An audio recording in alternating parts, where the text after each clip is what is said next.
I've worked in aged care since I was very young, and also I have a lot of students in the class of all varying ages, from school leavers right through to mums changing their careers or re-entering the workforce. Perfect example, I started in aged care when I was 17 years old, so it's definitely not for old people. If anything, it's probably for more younger people. They'll stick around in the job longer and they can bring a new sort of knowledge to the aged care sector. The good thing about aged care is that there are all ages working, and I think that creates a more natural setting for older people to live in our different residential aged care facilities, so that they get to see a wide variety of ages.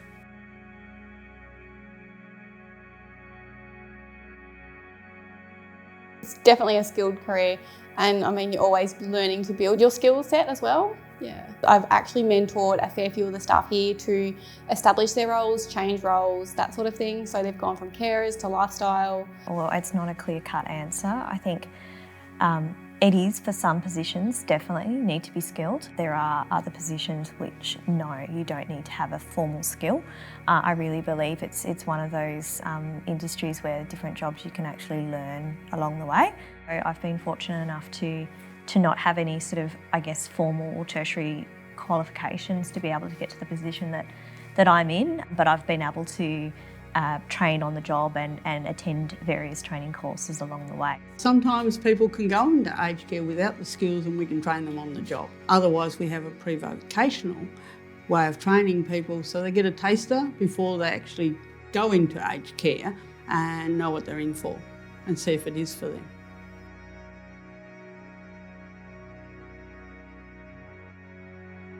There's definitely a career progression in aged care. I mean, I started as a carer, then moved to a house coordinator, then moved to leisure and lifestyle, moved to leisure and lifestyle coordinator, and then moved to statewide lead.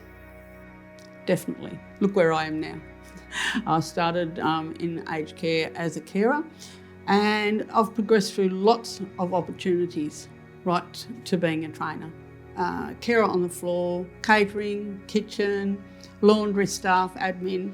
So you get tasters of lots of different parts to aged care, not just hands-on personal care. Just such a ripe opportunity for people at any stage of their career to consider a career in aged care. There's so many different options. I think often we think of aged care and we think of the caring.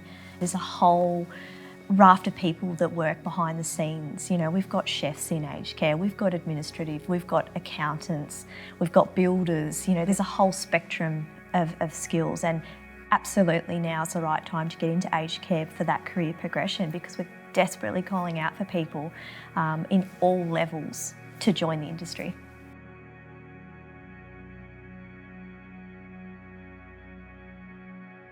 It depends on your qualification. So residential aged care is different to sort of disability care, but you can do home care with the same qualification that you would be doing in an aged care facility. There's many different areas of aged care. So we've got retirement living, we've got home and community care, right through to the other, I guess, industry bodies and different support groups that are linked to aged care, like peak bodies and training organisations.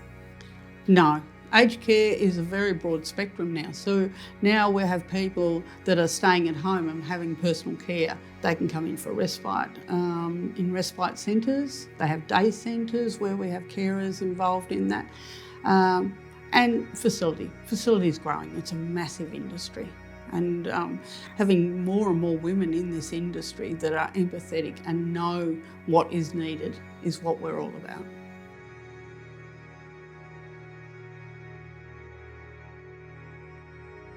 It's so far from depressing. It's such a rewarding and just beautiful industry to be in. It's really hard to have a bad day in aged care, because when you start feeling like that, the best thing to do is just to go and interact with a resident, and that will just completely change everything and change your perspective, because you're dealing with someone that's lived their life and they've got so much to give to you. It's like an instant spirit lift. No. Older people have got a sense of humour, they've got lives, they can get bogged down by the ageisms that are around them, and there are times when it can be sad, for the carer who has had a long relationship with their resident or the person that they're caring for. But depressing, no, it's definitely not depressing. It is a career that is rewarding. It has challenges. It has times where it can pull at your emotions, but the good outweighs the bad. The feelings, the relationships that I have established and grown over the years is amazing. And I would give all of that again just to be in aged care. It's more challenging than depressing. As leisure and lifestyle, our job is to make their lives less depressing by providing them with activities they would do in their day-to-day life outside of a residential aged care facility. It's a privileged position that I particularly work in. Bringing fun to the residents' everyday life. In my position, it's bringing the fun to their life, bringing the social aspect, bringing their spiritual and their religious sort of tendencies into their lives as well, making sure that they're still very much in touch with their communities. I suppose what makes it better for me when someone passes away is the fact that I've brought joy to their life.